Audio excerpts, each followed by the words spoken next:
Flash Prophétique, le magazine prophético-technique. Au sommaire ce soir sur Flash Prophétique, un homme exceptionnel, un éminent homme de Dieu pour nous aider à voir plus clair et à comprendre le signe prophétique du temps de la fin, je nommé Serge Ndala, pasteur titulaire de l'église Destiny Center.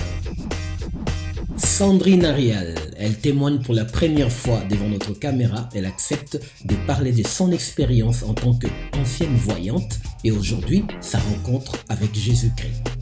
Sandrine aurait reçu des révélations concernant le Covid-19.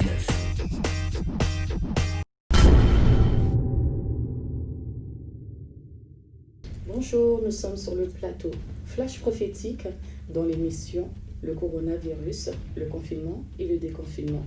Et nous avons un invité spécial, comme vous l'avez vu tout à l'heure, le pasteur Serge Ndala, un éminent homme de Dieu qui est pasteur de l'église Destiny Center. Bonjour homme de Dieu. Bonjour homme de Dieu. Bonjour. Merci d'avoir accepté notre invitation.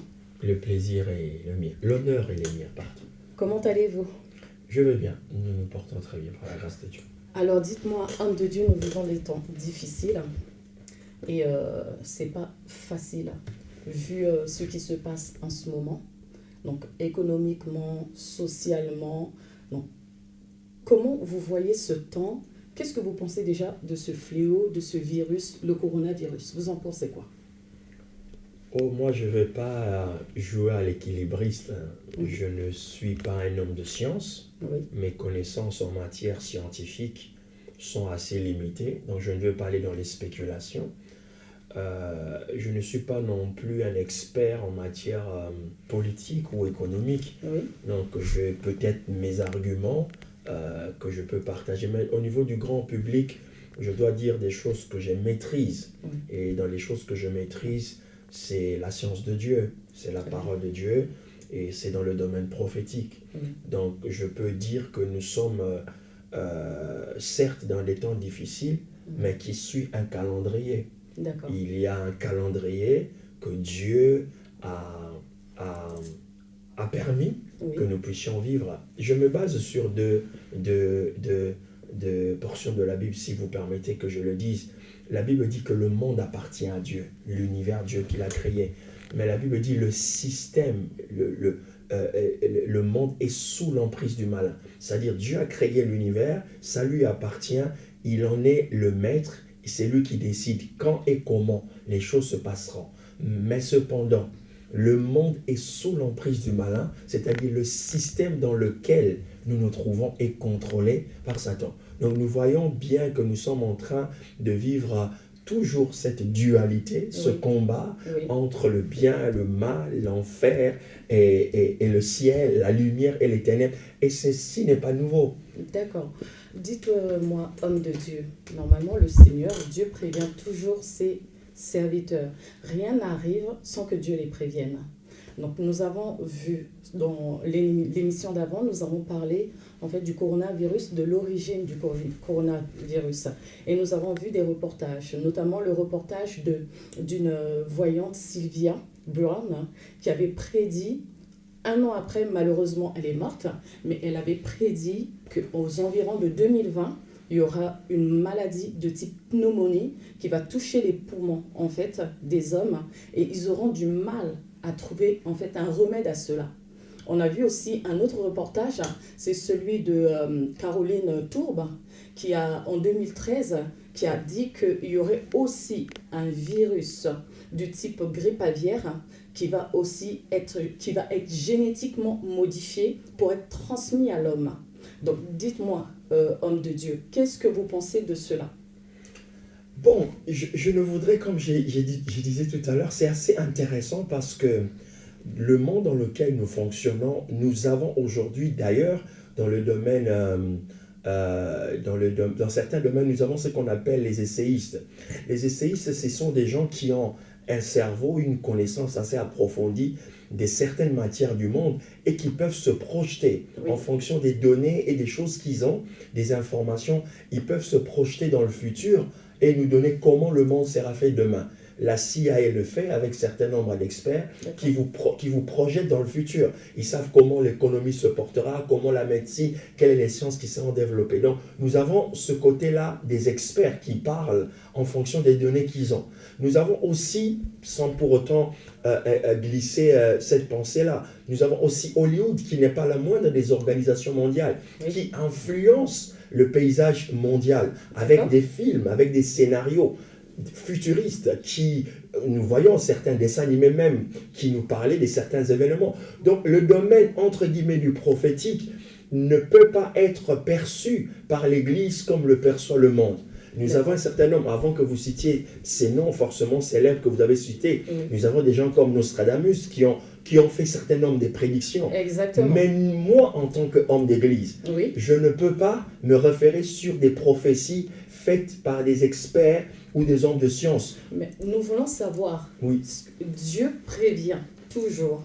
Et la Bible dit que rien n'arrive sans que Dieu prévienne. Donc forcément, même si nous avons des statistiques, même si ça a été fait, nous avons des révélations scientifiques, pensez-vous pas que c'est Dieu qui est à l'origine de cela? Tout à fait. J'en venais parce que vous m'avez interrompu. Ah, d'accord. Nous avons des hommes et des femmes qui ont prophétisé. Moi, en l'occurrence, j'ai comme respect, beaucoup d'admiration pour T.B. Joshua, qui est un prophète majeur de l'histoire de l'Église, qui a fait des prédictions et des prophéties concernant ce virus. Il y a un homme de Dieu que j'apprécie qui s'appelle Prince, je ne me rappelle plus de son nom, il est du type asiatique, je crois, qui a fait des prédictions prophétiques. Nous avons Dieu ne peut pas se dérober de cette prérogative qu'il a donnée à ses serviteurs. Et comme quoi on dira, les hommes de Dieu n'ont pas parlé. Des hommes de Dieu ont donné des prophéties, peut-être pas avec des précisions, des dates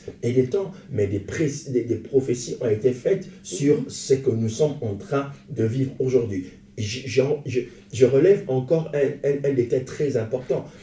Lorsque vous voyez, moi je suis très scripturaire, donc j'aime rester dans les cadres des Écritures. Vous allez voir que le roi Nebuchadnezzar avait vu l'évolution du monde. Lorsqu'il a vu la vision de la statue qui représentait les 4 empires qui allaient dominer sur le monde, il avait eu la vision, mais il n'avait pas su décrypter la vision des évolutions des royaumes qui vont gouverner le monde. Il a fallu que Daniel reprenne cette vision pour l'expliquer. Ça veut dire, quel que soit ce que les gens pourront nous dire, Dieu a gardé la primauté.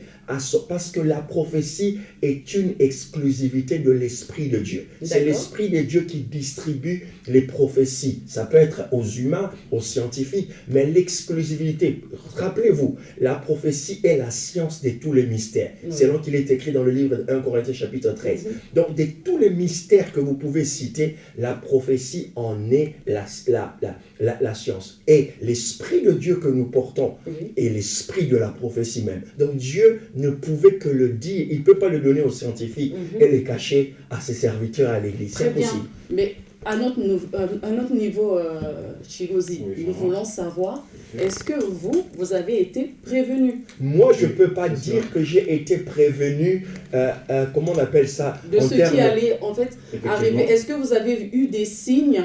Est-ce que vous avez eu des signes? Est-ce que vous avez eu des prophéties par rapport à ce qui allait arriver? Comme je vous ai parlé de la voyante, comme je vous ai parlé de la journaliste. Parce que si vous voulez, il y a certains hommes de Dieu qui ont reçu une prophétie, qui ont reçu un signe. Notamment un prophète qui ne veut pas s'identifier, parce qu'il préfère rester discret, qui a eu des signes sur ce qui allait se passer sur ce temps-là. Il a même il était en conférence, il a abandonné sa conférence pour aller à New York, pour pleurer pour New York, parce qu'il a vu ce qui allait se passer en ce temps-là. Il a vu ce qui allait se passer maintenant. Donc, à notre niveau, on veut savoir, est-ce que vous avez été prévenu? Et à ce sujet, je ne prends pas la parole, mais j'ai aussi une autre question. Et est-ce que vous avez vraiment cru en la prophétie? Par exemple, vous avez pris un exemple du prophète T.B. Joshua. Voilà, est-ce que vous avez vraiment cru que c'était vraiment Dieu qui lui avait déjà révélé ce fait-là? Et quel a été l'impact de votre réponse face à vos fidèles? Moi, je veux dire d'entrée, j'ai cru parce que c'est un prophète majeur. Donc, quand il parle, il a une certaine autorité. De la même manière, moi, je crois aux prophètes de certains hommes aussi, des collègues. Donc, j'y croyais. et pour relier les deux questions, il faut dire, parce que je ne peux pas dire oui et non dans quel sens. Le domaine prophétique, c'est un domaine très vaste. Nous ne voyons pas les choses de la même façon, nous ne les recevons pas de la même façon, nous ne réagissons pas de la même façon. Et nous avons aussi dans le domaine prophétique, c'est-à-dire la prophétie majeure et la prophétie faite en forme des segments. C'est-à-dire Dieu parle d'une manière objective et il ne se révèle pas à tous les serviteurs à la même dimension. Donc, nous sommes dans une armée. Dans l'armée, nous avons des officiers haut gradés, nous avons des officiers généraux, nous sommes dans l'armée. Ça veut dire celui qui est officier simple ne va pas avoir le message comme un officier supérieur. Parce que nous sommes dans l'armée. Même dans le monde angélique, il y a une hiérarchisation. Mais le message reste le même. Le message reste le même. Moi, si vous voulez, pourquoi je me réserve un peu de donner mon expérience? Parce qu'il ne s'agit pas ici de donner nos propres expériences. Il s'agit de donner l'image générale du message qui doit être transmis à l'Église. Moi, peut-être, je n'ai pas vu la prophétie qu'il y aura un coronavirus, mais je peux vous dire que quelque temps, j'ai commencé à parler dans l'Église de l'émergence et de la croissance d'une dimension extraordinaire de ministère de guérison. Je ne savais pas pourquoi je m'en parlais, mais le Seigneur était déjà en train de me conduire pour montrer que dans ces temps ici, il y aura une émergence de la puissance de guérison. Parce que forcément, nous ferons face à une série de fléaux, et je l'ai vu parce que j'ai prié pour des gens qui avaient le corona, qui ont été guéris, pas par imposition des mains, mais par une autre dimension. Donc, vous voyez que c'est... Voilà. Nous ne sommes pas dans le domaine prophétique, c'est un domaine très... Je vais enchérir encore pour éclairer ceux qui nous suivent. Lorsque Salomon est dans son palais, ça veut dire que la représentation de Dieu pour Salomon, c'est la gloire, c'est la richesse, c'est l'or. C'est-à-dire qu'il a reçu les prophéties de Dieu et l'expression de son ministère dans la royauté, dans la splendeur. Mais lorsque nous voyons un prophète comme Jean-Baptiste, c'est un prophète, mais qui vit dans le désert. Donc, tous, ils ont des expériences avec Dieu, mais chacun dans la dimension dans laquelle Dieu opère avec lui. Donc, nous sommes prophétiques, mais nous ne réagissons pas de la même manière dans les prophéties que nous avons et dans le ministère que Dieu nous a appelé. Très bien. Voilà. D'accord, merci. Je sens que je commence à vous convaincre. Merci pour ce brillant apport, merci. En tant que serviteur de Dieu, comment vivez-vous le confinement? Je le vis très bien. Parce que tout ce qui est ordonné par Dieu a un sens. En réalité, Dieu ne permet jamais quelque chose pour nous amoindrir ou nous faire du mal. Lorsque une situation est permise par Dieu, le peuple de Dieu tire toujours un bénéfice positif. Donc je le vis très bien parce que j'ai réalisé, ou je suis en train de réaliser un certain nombre de choses. Si le confinement n'y était pas, j'aurais peut-être pas eu le temps de le faire. Ça vous permet de vous recueillir aussi?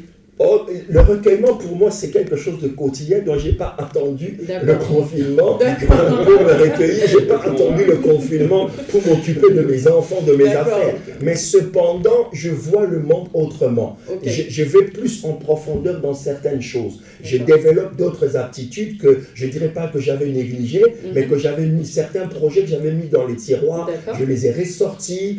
Je revois d'autres images qui concernent mon destin, mon passé, et j'essaie d'avoir une lecture assez claire de où va le monde. D'accord, très bien. Alors, dites-moi, homme de Dieu, vous dites que vous le vivez très bien, mais il y en a d'autres qui le vivent vraiment très mal, parce que du fait de ne pas voir déjà leur famille, du fait de ne pas voyager, parce que nous avons des familles un peu partout, nous avons des familles en Afrique, nous avons des familles aux États-Unis, et le fait de ne pas voyager, de ne pas aller voir nos parents et tout ça, c'est très dur, c'est pas facile. Bien sûr, et il y en a qui ont des enfants aux États-Unis, mais ils sont en voyage en France, le temps du rapatriement et tout, c'est vraiment pas facile. Est-ce que vous, à votre niveau, vous avez des fidèles qui vous appellent par rapport à ce confinement, qui ne se sentent pas bien? Est-ce que vous avez des fidèles, vos membres que vous êtes obligés de consoler par rapport à ce temps difficile? C'est une très bonne question. Parce d'ailleurs, que l'approche n'est pas pareille. Parce que là, vous êtes confinés. Donc, on ne peut pas vous approcher comme si on était à l'église. Donc, comment vous faites? Ma question va essayer de répondre à cette préoccupation. Mais d'ailleurs, je vais revenir un peu sur la question précédente pour ajouter quelques éléments. Oui. Le confinement n'est pas nouveau auprès de ceux qui ont une mission, un appel spécial. Dieu a toujours opéré par confinement. Je peux remonter l'histoire. Lorsque Dieu confine Moïse pendant 40 jours dans Sinaï, Moïse sort avec les 10 commandements. Amen. Vous voyez, lorsque Dieu confine, c'est toujours dans le but de produire quelque chose de très puissant. Lorsque Dieu confine les apôtres et quelques personnes qui étaient avec lui, ils sortent avec la Pentecôte. Oui. Vous voyez, c'est vrai. Voilà. Donc Dieu a toujours procédé par confinement. D'ailleurs, il a permis que son fils soit confiné pendant 3 jours. Lorsque Jésus est confiné, c'est pas pour qu'il fasse la vadrouille dans les tombeaux. Il va aller libérer les captifs.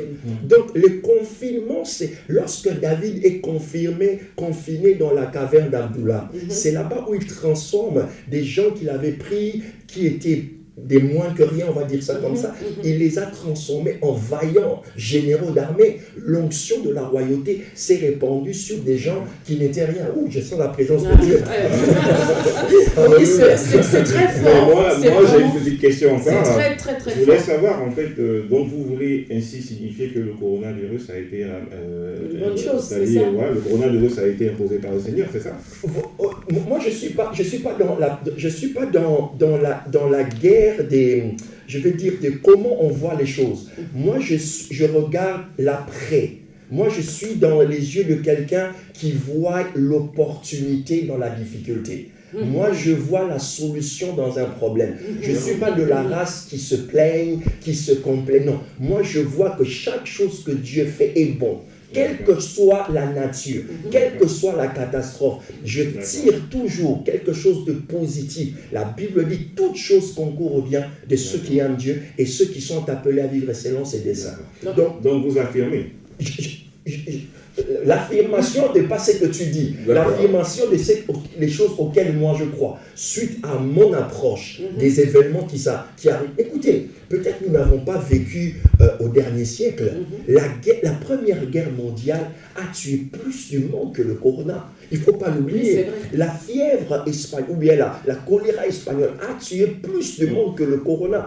Les gens qui étaient dans cette époque ont vécu comment? On les a empêchés de faire certaines choses.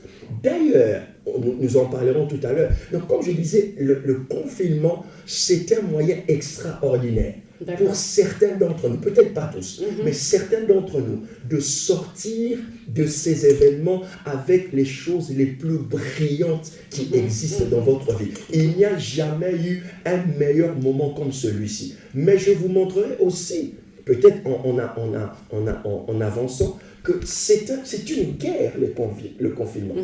Tout ce qu'on voit ici, je vous ai dit, je remonte le temps, nous sommes dans un agenda eschatologique. C'est-à-dire que le royaume de Dieu a son agenda, il a son plan. Et le royaume satanique, l'enfer aussi a son plan. Nous sommes entre les guerres des protocoles ici. L'antichrist doit apparaître et Jésus doit revenir. Chacun de son côté est en train de mettre en place petit à petit le protocole qui permettra à ce que, après l'enlèvement, que l'antichrist apparaisse, et cela permettra aussi à Christ, le royaume de Dieu, de mettre en place tous les éléments qui feront que la prophétie de Dieu puisse s'accomplir tel que Dieu l'a voulu, tel que Dieu l'a conçu et tel que Dieu veut le réaliser. Très bien. Donc, comme vous l'avez entendu, le confinement... Je sens que je bouscule l'émission. Le confinement... L'atmosphère change, ce n'est plus une émission pareille. Ils étaient venus avec des questions, mais le Saint-Esprit est en train de changer l'atmosphère de l'émission. C'est merveilleux. Le confinement, comme l'homme de Dieu l'a dit, n'est pas une mauvaise chose. Pendant ce confinement, on peut se recueillir. Pendant ce confinement, on peut chercher la face de Dieu. Pendant ce confinement, on peut réfléchir à son futur. Pendant ce confinement, on peut se remettre en question. Donc, ce n'est pas une mauvaise chose. Je veux justement enrichir pour compléter la question que vous m'avez posée. Moi, particulièrement, j'ai un ministère, j'ai un appel. Donc, dans mon appel, dans mon ministère, il y a mon ADN, il y a mon identité. Je ne peux pas prêcher comme les autres. Je ne peux dire à mon assemblée que c'est que je sais, c'est que ces choses représentent. Même si la personne le vit mal ou le vit difficilement, mais s'il est à côté de moi, il doit le comprendre tel que moi je l'ai compris. C'est-à-dire que nous sommes destinés à faire quelque chose. Et chaque chose que Dieu permet a un rôle, a produit quelque chose dans notre vie. J'ai élevé le niveau de l'Église pour leur faire montrer que ce confinement nous permet par exemple de découvrir l'outil informatique comme jamais auparavant. Exactement. Ce confinement nous permet de développer des capacités de prier pour des malades, avoir la foi que Dieu peut utiliser une bouteille d'huile, une bouteille d'eau, un linge, un drap, parce que la personne est à l'idée. Et j'ai amené l'Église à cette dimension. Au lieu de voir les petits problèmes d'approvisionnement qui peuvent être résolus en un clin d'œil avec un virement, on peut acheter à quelqu'un des provisions en étant loin, on passe sa carte et on vient le déposer. Ça, ce n'est pas un souci, parce que ce que nous pouvons résoudre d'une manière sociale, nous ne pouvons pas le mettre sur la tête de l'Église. Dieu nous a responsabilisés à gérer des problèmes plus importants que le morceau de pain et de l'eau. Nous avons des services sociaux, nous avons des frères et sœurs. Et j'aimerais enrichir pour dire que justement l'une des choses que j'ai mis sur la table de l'Église pour responsabiliser en disant CNN aimait 24 heures sur 24, Al Jazeera aimait 24 heures sur 24, France 2, TF1, et ils disent des choses qui concernent les institutions publiques et politiques, mais l'Église, pendant que moi je suis en train d'aller déposer de l'argent dans une famille, qui a pris ces images? Qui les a diffusées? C'est là où les gens pensent que nous ne faisons rien, parce que nous n'avons pas des grands médias qui peuvent relayer ce que nous faisons. C'est la raison pour laquelle l'Église, ce qu'on appelle l'Église aujourd'hui, est représentée par exemple en France ici par l'Église protestante. Voilà. Alors si elle ne décide pas de faire passer ce message sur France 2, sur Canal+, qui le fera? Donc les pasteurs. Les églises sont les organisations qui reçoivent pratiquement pas du tout de l'aide de l'État. Mais ils font plus que ce qu'ils reçoivent. D'accord. En parlant justement d'église, est-ce que au niveau du corps de Christ, est-ce qu'il y a une mobilisation justement pour apporter de l'aide aux personnes? Oui. Parce qu'on voit qu'au niveau de l'église catholique, il y a le secours populaire, il y a pas mal d'associations, mais au niveau de l'église de réveil, est-ce qu'il y a... Vous avez toujours cette manie de nous comparer avec l'église catholique a plus de 500 ans d'existence. C'est des mastodontes en matière sociale. C'est des réseaux extraordinaires qui ont survécu, qui sont là depuis des siècles. Donc, nous n'avons pas le même impact, nous n'avons pas le même mode de fonctionnement et nous n'avons pas les mêmes moyens pour répondre aux besoins. Mais cela ne nous empêche pas, en tant que des pasteurs, des leaders, chacun à son niveau a pu réaliser quelque chose. Très bien. Nous allons revenir sur ce sujet qui est vraiment passionnant. Pour moi, là, ça me passionne parce que nous avons un homme de Dieu qui nous éclaire, qui nous parle, c'est vraiment passionnant. Donc, après une page de pub, nous revenons ensemble. Alors, nous venons de voir le reportage d'une sœur, Sandrine, qui était avant une voyante, qui nous a expliqué tout ce qu'elle a ressenti, tout ce qu'elle a vu. Nous allons demander à l'homme de Dieu, qu'est-ce que vous en pensez en fait de ce reportage de cette sœur qui a été aussi prévenue différemment alors qu'elle n'avait pas encore donné sa vie à Jésus-Christ? Je crois qu'elle représente tout autant un certain nombre de personnes aussi qui ont pu avoir ressenti ce danger. Il ne faut pas oublier que dans chaque être humain, il y a une portion divine. D'accord. Certains le traduisent par l'instinct. Ok. Voyez, chacun de nous a quelque chose. La Bible dit, en réalité, l'homme, c'est l'esprit. Donc, l'esprit humain a des facultés. C'est-à-dire que vous allez voir qu'il y a des gens qui ont des prédispositions de sentir le danger. Une maman peut sentir le danger qui veut arriver à son enfant. Tout à fait. Voilà, ça c'est des choses, on va dire, d'une manière naturelle que Dieu a placées. dans le cas de Sandrine qui a fait de la voyance avant, Oui.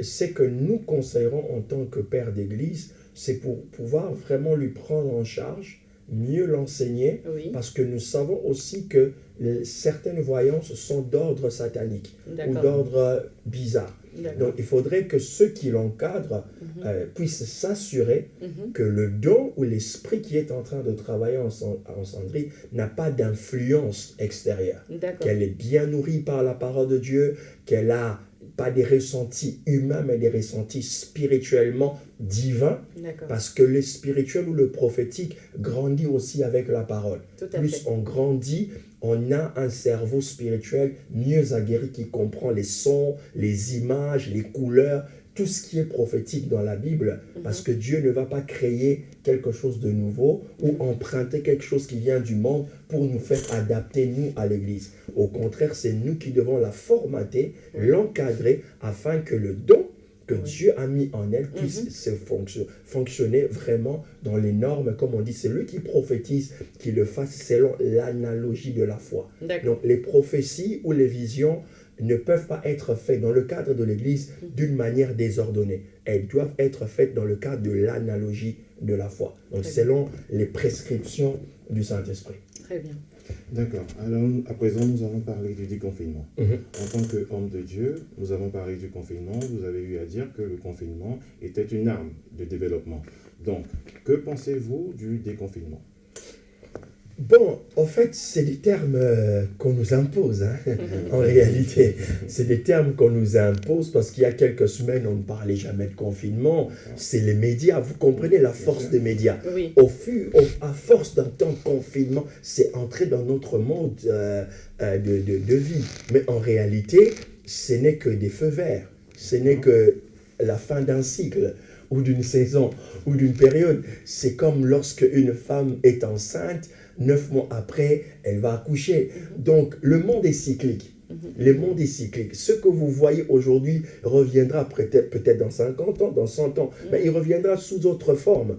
Maintenant, ce que nous devons retenir, c'est ce que le monde va créer sur le plan financier, sur le plan économique. Il y a des entreprises qui vont fermer parce qu'ils ne vont pas supporter la crise. Donc là, nous parlons aussi pas seulement en termes spirituels, mais en termes économiques, en termes financiers. Quel sera le sort de certaines populations, le sort des églises? D'accord. Ce qui revient cela à dire que, donc, si on veut parler du point spirituel, donc si je me réfère à ce que vous avez dit, donc il y a des enfants de Dieu, par exemple, qui deviendront plus enfants de Dieu après le confinement? Non, pas du tout. Je suis en train de dire seulement que le monde va... Je vous ai parlé, je reviens un peu sur ce que j'avais dit. Je vous avais parlé des protocoles. Oui. C'est-à-dire que le confinement va installer un nouveau protocole. C'est-à-dire, déjà dans certains domaines, que ce soit l'immobilier, ça dans les banques, peut-être que à cause de la crise qui va s'installer, ces gens-là vont s'outiller différemment. Les politiques aussi vont prendre des nouvelles décisions. Mais est-ce que vous ne pensez pas que cela aura un impact sur la spiritualité, par exemple, des enfants de Dieu? L'impact sur la spiritualité, peut-être pas, mais ça va affecter notre style de vie. Je donne un exemple.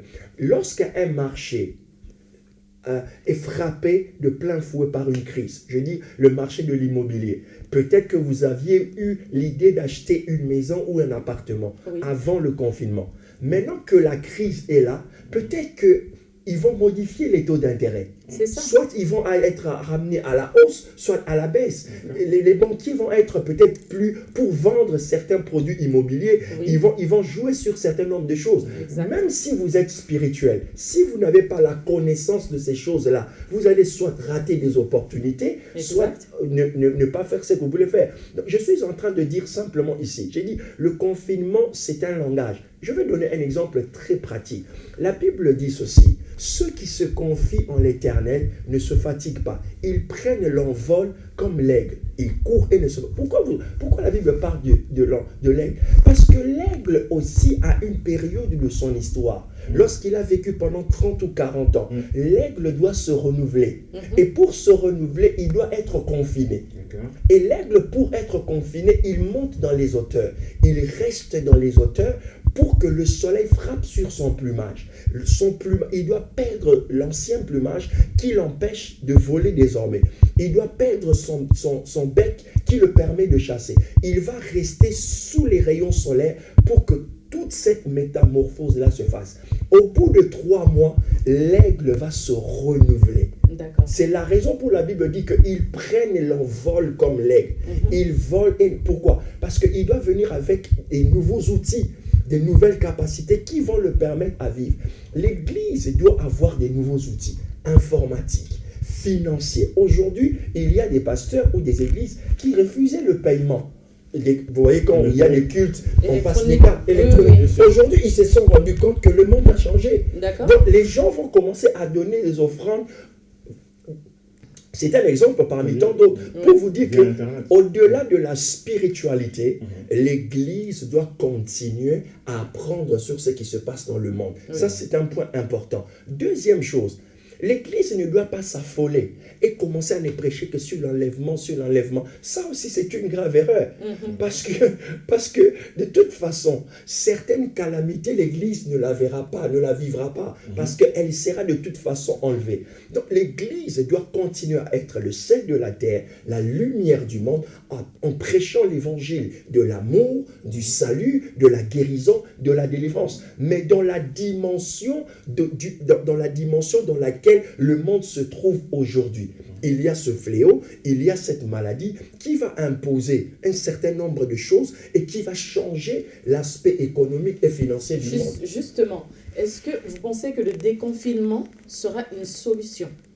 Est-ce que vous pensez que faire sortir tout le monde comme ça, alors que la maladie est encore là, alors que le virus est encore là, est-ce que c'est une solution ou bien c'est la grâce de Dieu, par la grâce de Dieu, on va être couvert par la grâce de Dieu. Parce que c'est vrai, on va porter tous des masques, c'est ce qu'ils disent. On doit tous porter des masques dans les transports et tout. Il y en a même qui ne sont pas d'accord pour ça. Mais est-ce que vous pensez que là, actuellement, le déconfinement, c'est la solution? Vous savez, moi, je vais aller sur deux volets. Premièrement, je crois en la capacité de l'homme. D'accord. La capacité de l'homme de trouver des solutions. D'ailleurs, je ne vais pas vous choquer pour vous dire que Dieu, lorsqu'il s'agit des maladies, Dieu agit dans 2 sens pour résoudre le problème. Il agit dans le sens de la science.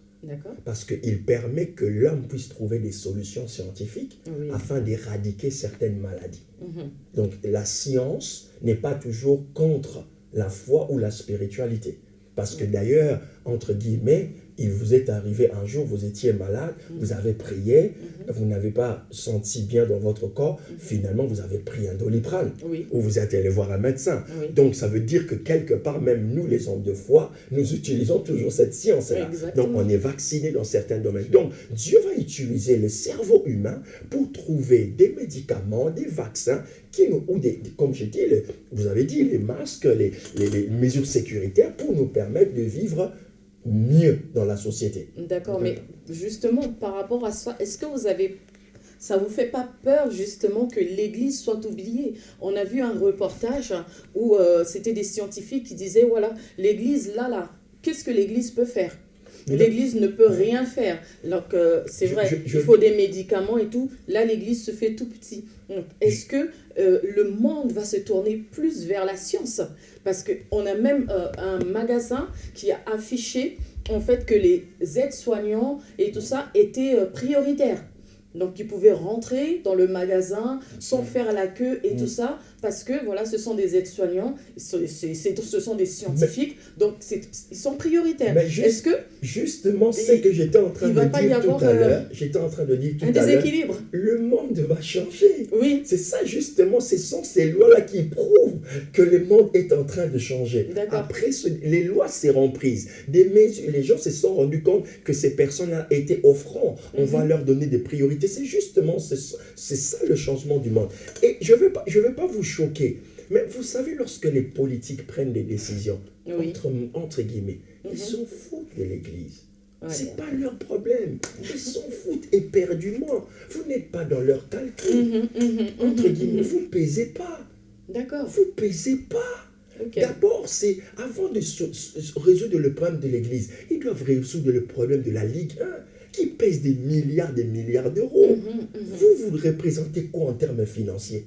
Vous ne représentez pas grand-chose. Or, nous sommes dans une société capitaliste. Ça veut dire que c'est d'abord l'argent qui prime. C'est l'esprit de maman qui prime. Alors, dites-nous comment imposer notre Mais influence. c'est ce que je suis en train de dire. Vous ne pouvez la poser d'abord que spirituellement, en continuant à prêcher l'évangile du salut, de l'amour qui sauve. Parce que si nous allons dans le terrain du combat, des finances, on ne pèse pas encore. D'accord. Nous ne sommes pas encore en mesure. Comment vous pouvez faire face à une machine comme CNN? Comment vous pouvez faire face à une machine comme des capitaux qui sont comptés en milliards d'euros? Moi, j'ai une question. J'ai une question par rapport à l'aspect argent. Bon, la Bible déclare que l'or et l'argent appartiennent à Dieu. Donc, les créatures en tant que ses enfants, pourquoi nous ne pouvons pas, en fait, Imposer notre influence. imposer notre influence à l'État? En réalité, parce que nous n'avons pas autant des millionnaires ou des milliardaires, on va dire ça comme ça. Ben, Justement. Est-ce que c'est Justement. est-ce que c'est les moyens ou est-ce que c'est la compétence ou est-ce que ça peut être une autre chose, pas forcément de l'argent, parce que si c'est de l'argent, j'ai un exemple, par exemple, au Nigeria, par exemple, le bishop David Oyedepo, par exemple, qui fait face à l'État. Voilà, donc quelque part, voilà, je reviens à la question, est-ce que ce n'est pas un moyen ou un chemin par lequel il faut passer, par exemple, pour pouvoir avoir accès à cela? Mais c'est ça que l'exemple du bishop Oyedepo, c'est un exemple très important. Voilà une organisation qui, à elle seule, une fois même, est capable de payer les fonctionnaires de l'État. L'État dans lequel l'Église il était, et il n'est peut-être pas les seuls, parce que même certains de ses fils spirituels ont cette capacité. En francophonie, ce n'est pas encore le cas, en francophonie. Mais qu'à cela ne tienne, il y a un élément très important. Jésus, dans l'une de ses paroles, il dit « Les enfants de ce siècle sont plus avisés que les enfants de lumière. » Mais le problème, c'est que dès que...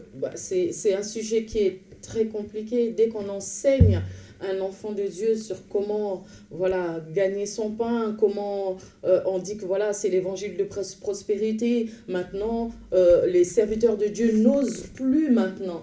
Ils ont peur de parler de l'argent alors que l'or et l'argent appartiennent à Dieu. Nous sommes des enfants de Dieu, nous devons régner.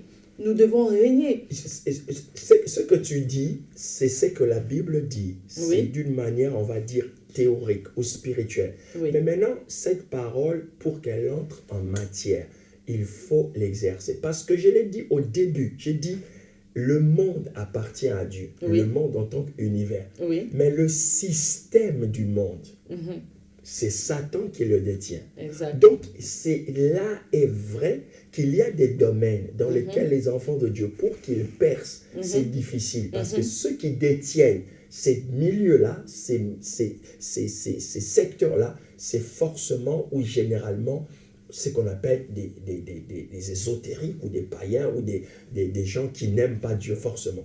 Mais cela ne nous empêche pas. Moi qui vous parle, c'est les choses auxquelles je crois et c'est les choses auxquelles j'adhère et j'aspire et j'enseigne. Oui. Pourquoi? Parce que, je reviens à votre question, lorsqu'on prend des décisions, certaines décisions, on compte sur les gens qui pèsent. Vous avez vu, par exemple, je vais donner un exemple, le président de la République démocratique du Congo, il est allé récemment devant le Congrès juif. Pourquoi il est allé devant le Congrès juif?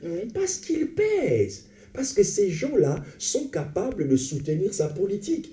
Les gens vont vers les capitaux. Et les capitaux, ceux qui les détiennent, c'est les banques, c'est les multinationales. Chez nous, dans nos communautés, il y a peut-être des individus. Mais nous n'avons pas encore... Nous n'avons pas encore des structures financières qui soient capables d'être, d'être consultées avant que les grandes décisions, lorsque on parle de déconfinement, parce que c'est de ça qu'il s'agit, le gouvernement va voir d'abord les secteurs majeurs qui produisent les capitaux. Exact. Ils vont privilégier, quand on parle parce que les églises, on les a mis dans le monde du spectacle, que vous le vouliez ou non. On n'a pas dit, vous êtes des spirituels, non. On nous a mis dans le monde du spectacle parce que nous réunissons des gens. Oui. Mais dans le monde du spectacle, on va voir qui sont ces gens-là qui génèrent des... Il y a d'abord le football, il y a les spectacles, des concerts, de la musique. Donc ces gens-là, même si on prend des décisions, on ne va pas venir d'abord consulter une église qui a 20 membres, qui a 100 membres ou qui a 1000 membres. On va regarder les grosses pointures de ce domaine. C'est eux qu'on va écouter. C'est eux qui vont donner le tempo. C'est grâce à leur conseil, leur expertise, que l'État va ressortir avec des... Mais comme je l'ai dit, toute chose concourt au bien de ceux qui aiment Dieu. C'est que eux, ils vont prendre comme loi, d'une manière ou d'une autre. L'Église saura comment l'utiliser pour que l'Évangile, parce que le plan de Dieu n'échouera jamais. D'accord. Donc, il y a un dernier point que j'aimerais voir avec vous, vous qui êtes un homme de Dieu. Si jamais, en fait, ce virus atteint réellement l'Afrique, est-ce que au niveau... Il atteint déjà. Oui, oui, c'est vrai, mais il y a très peu de cas, il y a très peu de morts. Ouais. Mais si ce virus atteint l'Afrique, vraiment comme le virus a atteint l'Europe, l'Amérique, la Chine, est-ce que vous pensez que, à notre niveau, les hommes politiques seront capables de pouvoir débloquer une forte somme pour pouvoir aider le peuple africain, ou alors on est perdu? Vous savez, après vous allez dire Dieu ne nous avait pas prévenus. Si vous allez dans ma page Facebook, Serge Ndala, il y a une apostrophe entre le N et le D pour la précision. Ils vont voir, j'ai fait une publication que j'ai la conviction, je n'ai pas dit que j'ai prophétisé, je disais j'ai la conviction que l'Afrique sera épargnée de ce virus. D'accord. Pour que vous ne disiez pas, ah, Dieu, les hommes de Dieu n'avaient pas prévenu. J'avais parlé dans ma page. Moi, je crois que l'Afrique ne vivra pas. J'ai cette conviction. Je n'ai pas eu une parole audible, mais j'ai la nette conviction en tant que serviteur de Dieu, nous aurons des cas, mais qui ne seront pas aussi nombreux comme celui que nous connaissons dans le continent européen ou Amérique. Donc, je crois de tout mon cœur que l'Afrique sera épargnée. Mais cela ne nous empêche pas, nos politiques, de nous organiser, parce que les structures sanitaires en Afrique sont déplorables. La prise en charge des malades, d'ailleurs même le personnel soignant, des fois il n'est pas formé déjà pour vivre ce genre d'épidémie, de fléau. Donc pratiquement beaucoup de choses nous manquent. J'aimerais ajouter un autre point très important. Nous sommes spécialistes nous nous plaignons beaucoup. Nous avons dit non au vaccin, non à ceci. C'est bien beau de faire, mais nous n'avons pas la capacité de créer des élan de solidarité, de mettre des structures pour aider nos chercheurs. Vous savez combien d'Africains il y a en Île-de-France? Combien d'Africains? Si chaque 6 mois, chaque année, tout Africain qui est en Île-de-France mettait dans une cagnotte 1 euro, nous serons en mesure dans chaque pôle d'Afrique de créer des centres de recherche, des pôles de riposte, des choses comme ça. Il suffit que 1 million d'Africains, 500 000 Africains qui sont en Île-de-France mettent chacun 2 euros dans une cagnotte. Vous avez 1 million d'euros qui peut être affecté dans une nation et construire un centre pour soutenir ce genre d'événement. D'accord. Et si vous aviez un dernier mot à dire, qu'est-ce que vous pourrez dire aux téléspectateurs qui nous regardent, au peuple de Dieu qui nous regarde? Un dernier mot? Un dernier mot, je vous dis d'abord, je bénis la structure qui m'a accueilli. Je bénis ce ministère, je bénis son visionnaire, ceux qui mettent de leur talent, de leur argent, parce que dans ces temps-ci, nous avons besoin de la qualité. Nous avons besoin que les choses se passent dans une excellence sans faille. Et au-delà de ça, nous avons besoin de ces outils pour propager l'évangile.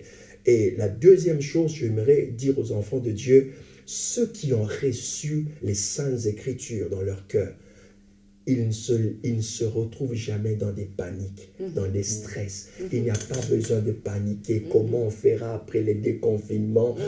Vous avez reçu l'art de l'esprit. L'esprit de Dieu est en vous. Et cet esprit-là est en accord parfait, en harmonie parfaite avec le calendrier que Dieu a prévu dans la succession des événements. La Bible dit: car je connais les projets que j'ai formulés pour vous. Ce sont des projets de paix et non de malheur. En tout cas, nous vous remercions. Nous allons remercier le serviteur de Dieu, l'homme de Dieu. Merci. Merci d'avoir répondu à notre invitation. Merci pour toutes ces réponses que vous nous avez données. Merci pour la joie que vous avez apportée dans ce plateau. On a été extrêmement bénis. Nous allons nous retrouver pour la prochaine émission sur le coronavirus. Au revoir.